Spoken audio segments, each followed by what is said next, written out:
बिस्मिल्लाहिर्रहमानिर्रहीम। आज का हमारा टॉपिक है मोल एंड एवोगैड्रोस नंबर। ये टॉपिक आप क्लास 9 में भी पढ़ते हैं और क्लास फर्स्ट ईयर में भी पढ़ते हैं।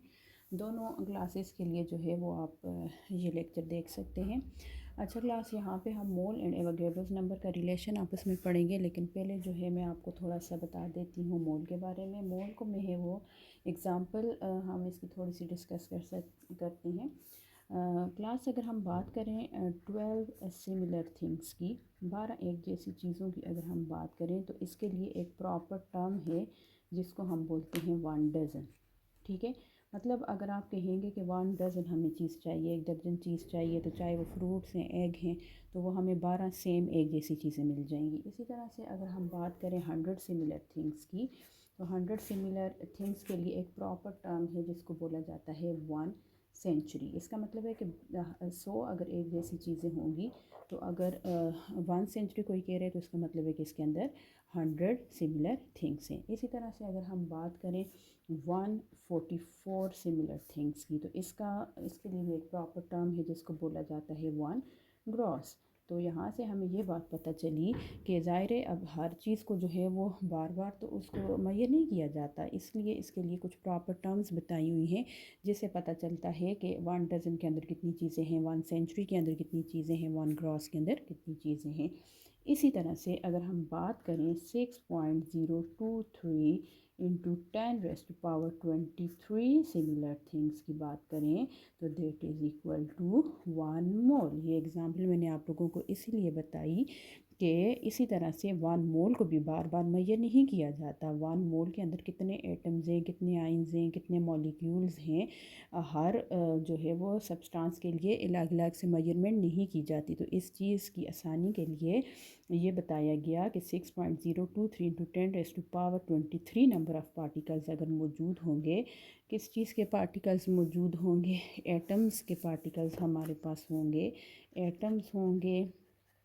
आइंस की बात कर लें, आइंस है, नंबर ऑफ़ एटम है, आइंस है, मॉलिक्यूल्स हैं, तो ये हमारे पास इक्वल होते हैं 1 मोल के बराबर। इसका मतलब है कि 1 mole of a substance, 1 mole of a substance is equal to to 6.023 into 10⁻23 units of that substance, units of that substance. इसका मतलब है कि डेफिनेशन ऑफ 1 मोल क्या है। मोल को हम किस तरह से डिफ़ाइन करते हैं कि 1 mole of a substance is equal to 6.023 into 10⁻23 units of that substance. तो इससे हमें ये बात पता चली कि मोल का और एवोगैड्रोस नंबर का आपस में एक स्ट्रॉन्ग रिलेशनशिप आ जाता है कि मोल के अंदर जितने नंबर ऑफ़ पार्टिकल्स हैं वही बेसिकली हमारे पास एवोगैड्रोस नंबर हैं। अगर हम एवोगैड्रोस नंबर को डिफ़ाइन करें, ये मैंने मोल को डिफ़ाइन किया और इस साइड पे मैं एवोगैड्रोस नंबर की डेफिनेशन लिख रही हूँ। एवोगैड्रोस नंबर को किससे रिप्रेजेंट किया जाता है, Na से रिप्रेजेंट किया जाता है। तो हम एवोगैड्रोस नंबर को इस तरह से डिफ़ाइन करते हैं कि number of units in 1 mole of any substance, number of units in 1 mole of any substance. ठीक है, यूनिट्स मतलब इसमें एटम भी हो सकते हैं, आइंस भी हो सकते हैं, इलेक्ट्रॉन्स भी हो सकते हैं। तो क्लास ये हमारे पास आ गया मोल। मोल जो है वो किस तरह से डिफ़ाइन करेंगे कि mole of a substance is equal to 6.023 into 10⁻23 units के इसके अंदर इतने नंबर ऑफ़ पार्टिकल्स या यूनिट्स होते हैं। और अगर एवोगैड्रोस नंबर को डिफ़ाइन करें तो नंबर ऑफ़ यूनिट्स इन 1 मोल के 1 मोल के अंदर जितनी चीज़ मौजूद है, जितने यूनिट्स मौजूद हैं, जितने पार्टिकल्स मौजूद हैं, किसके number of particles, atom, ions या इलेक्ट्रॉन्स जितने भी मौजूद हैं, तो ये हमारे पास क्या आ गया, एवोगैड्रोस नंबर आ गया। तो इन दोनों का आपस में एक स्ट्रॉन्ग रिलेशनशिप आ जाता है। अच्छा जी, अब अगर हम यहाँ पे एग्ज़ाम्पल की बात करें, अगर हम इसकी एग्ज़ाम्पल को डिस्कस करें, तो एग्ज़ाम्पल कुछ इस तरह से है हमारे पास। अच्छा, यहाँ पे अब क्लियर नज़र नहीं आएगा, इसलिए जो है वो इस एग्ज़ाम्पल को मैं यहाँ पे आप लोगों को समझा देती हूँ। ठीक है। अच्छा क्लास, अब अगर हमारे पास हम बात करें कि 1 मोल ऑफ सोडियम है, for example 1 mole of sodium Na। Mole of sodium की बात करें तो आपको पता है कि सोडियम का जो एटॉमिक मास है वो क्या है, 23 है। तो इसका मतलब है कि 1 मोल के अंदर कितने ग्राम्स ऑफ सोडियम होंगे, 23 ग्राम्स ऑफ सोडियम होंगे। क्योंकि ग्राम जो है इसलिए लिख रही हूँ कि हम इसके मास की बात कर रहे हैं। एटॉमिक मास 23 है, तो मास को एक्सप्रेस करते हैं किस में, ग्राम्स में एक्सप्रेस किया जाता है। मास की यूनिट क्या है, ग्राम है। तो 23 ग्राम्स ऑफ सोडियम। अब हमें 23 ग्राम्स ऑफ सोडियम में कितने नंबर ऑफ़ एटम, आइंस या मॉलिक्यूल्स हैं, तो हमें अभी हमने ये बात पढ़ी 6.023 इंटू 10⁻23। यहाँ से ये चीज़ हमें क्लियर होगी। इसी तरह से अगर हम बात करें 1 मोल ऑफ ऑक्सीजन की, तो ऑक्सीजन का एटॉमिक मास है 16। तो इसका मतलब है कि 1 मोल के अंदर कितने ग्राम्स ऑफ ऑक्सीजन है, 16 ग्राम ऑफ ऑक्सीजन है। और इसके अंदर नंबर ऑफ़ पार्टिकल्स कितने हैं, 6.023 इंटू 10⁻23। जैसे मैंने आपको बताया कि अगर 1 डज़न की हम बात करते हैं तो हमें पता है कि इसके अंदर 12 ही आते हैं।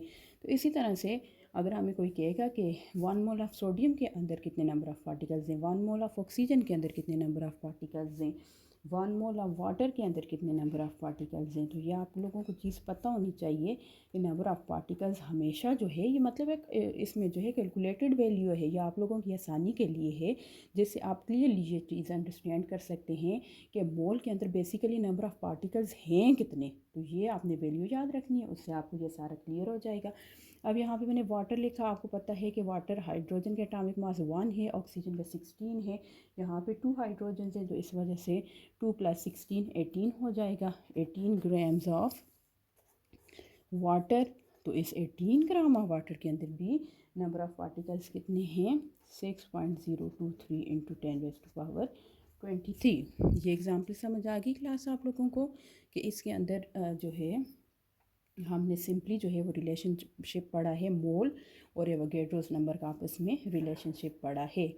इसमें हम मोल की बात करेंगे, मोल में हम एवोगैड्रोस नंबर की बात करेंगे। अच्छा क्लास, नेक्स्ट इसमें आ जाता है मोल कैलकुलेशन। मोल को कैलकुलेट किस तरह से किया जाता है। मोल कैलकुलेशन, मोल को कैलकुलेट करने के डिफरेंट स्टेप्स आ जाते हैं, जो मैं आपको यहाँ पे अभी बता रही हूँ। या हम यहाँ पे मोलर मेस की अगर बात करें तो मोलर मेस हमारे पास बेसिकली मास ऑफ 1 मोल की हम बात करेंगे। यहाँ पे मोलर मास जो है इसका मतलब है मास ऑफ 1 मोल। मोल को कैलकुलेट करने के डिफरेंट स्टेप्स हैं। इसमें आ जाता है हमारे पास स्टेप 1 जो आ जाता है, इसमें हमने फॉर एग्ज़ाम्पल यहाँ पे हमने कोई भी एग्ज़ाम्पल आप कोट कर सकते हैं। यहाँ पे हमने सबसे पहले फार्मूला लिखना है जिसका हमने मोलर मेस फाइंड करना है। पहले स्टेप में हमने फार्मूला बात करना है। फॉर एग्ज़ाम्पल यहाँ पे हम सल्फ्यूरिक एसिड की बात कर रहे हैं, सल्फ्यूरिक एसिड की हम बात कर रहे हैं। सल्फ्यूरिक एसिड का फार्मूला क्या है, H2SO4। अब जो है वो हम क्या करेंगे, सेकंड स्टेप में हमने डिटरमिन करना है इसका relative formula mass, relative formula mass.